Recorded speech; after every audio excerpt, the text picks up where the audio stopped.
So getting to do this is like really exciting because I've been waiting a year to come to Hawaii. Yeah.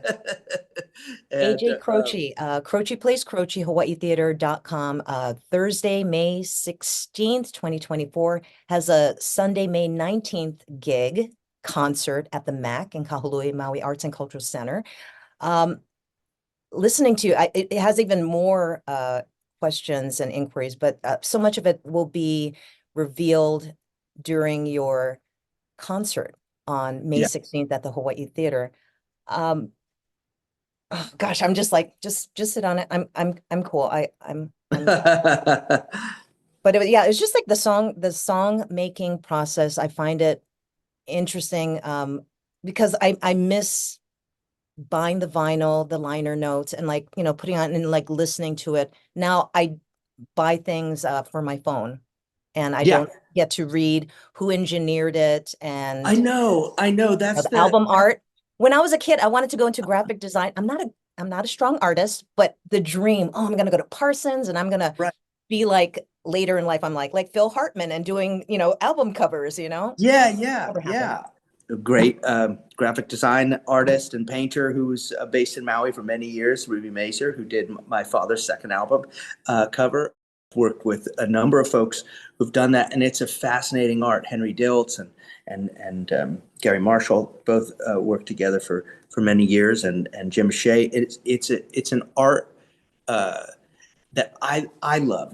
Now there's kind of an interesting thing. I was messing around with this idea a few years back. I was in an airport and I was listening to a song, and I realized that I could only hear part of it because it was stereo recording, and it was panned so hard that I could only hear one side of it. Reminded me of like when the speaker broke in my old Ford Mustang, Yeah. and like I could only hear one side of the recording.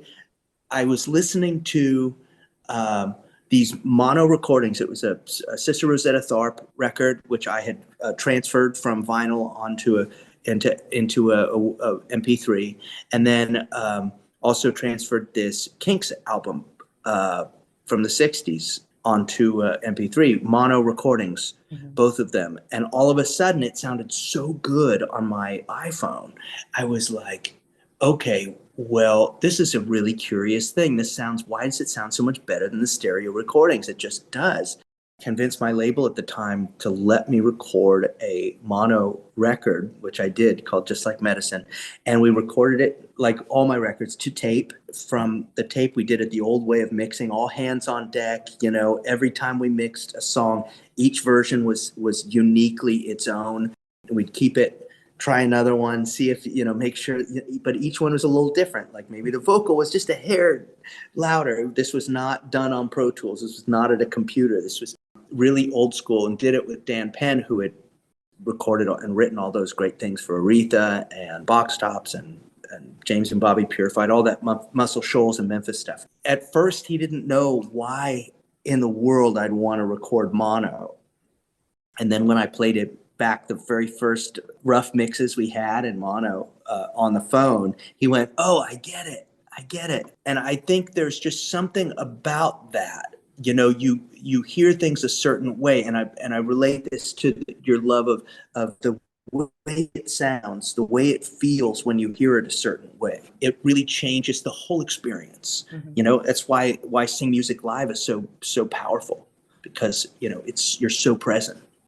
AJ Croce, it's Thursday, May 16, 2024, Hawaii Theater. You can go to ajmusic.com, HawaiiTheater.com for tickets. It's Croce Plays Croce. It's the 50th anniversary in tribute to his late father, Jim Croce.